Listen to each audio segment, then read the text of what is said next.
একে অপরের ভালোবাসায় কাছাকাছি এলো অভ্র আর পরমা এবং মিল হলো দুজনের। হ্যাঁ বন্ধুরা, আমরা এমনটাই দেখতে পাবো অনুরাগের ছোঁয়া ধারাবাহিকের আগামী পর্বগুলোতে। ওই রেস্টুরেন্টে একের পর এক অভ্রকে সবাই অপমান করতে থাকে, বাজে ছেলে মনে করে তাকে। তখন পরমাই অভ্রর পাশে দাঁড়ায় এবং পরমা স্ত্রীর অধিকারে অভ্রকে বাঁচায়।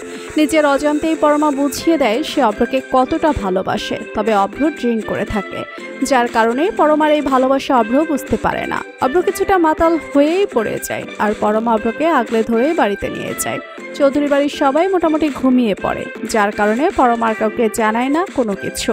পরমা অভ্রকে নিয়েই নিচের ঘরে যায়। অভ্রকে নিচেই বিছানার উপর শুয়ে দেয় পরমা এবং অভ্রর পায়ে থাকা জুতোটাও খুলে দেয়। যখনই পরমা অভ্রকে শুয়ে দিয়ে চলে আসতে চায়, তখনই অভ্র পরমার হাতটা টেনে ধরে এবং অভ্র বিড়বিড় করে বলতে থাকে, যেও না পরমা, যেও না, আমি তোমাকে খুব ভালোবাসি। অভ্র যে কিছু বলছে পরমা বুঝতে পারে, কি বলছে বোঝার চেষ্টা করে পরমা। এগিয়ে যায় পরমা অভ্রর কাছে এবং পরমা শুনতে পায় অভ্র ঘোরের মধ্যেও শুধু তার নামটাই বলছে।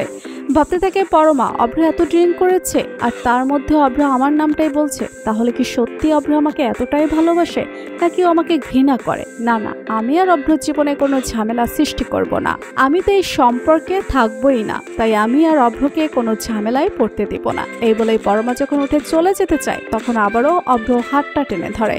পরমা অভ্রর বুকের উপর গিয়ে পড়ে এবং বারবার অভ্র শুধু একটা কথাই বলতে থাকে, আমি তোমাকে ভালোবাসি পরমা, আমি আমার স্ত্রীকে খুব ভালোবাসি। অভ্রর এই কথা শুনে পরমা বুঝতে পারে যে আদিত্য নাই, তাকে আসলে অভ্রই ভালোবাসে। তার স্বামী অভ্র সবার থেকে আলাদা, অভ্র শুধু তার কথাই ভাবে। অভ্রর ভালোবাসা বুঝতে পেরেই অবশেষে অভ্রর ভালোবাসার জালে ধরা দেয় পরমা। পরমা অভ্রার বুকের উপরে মাথা দিয়েই ঘুমিয়েই পড়ে।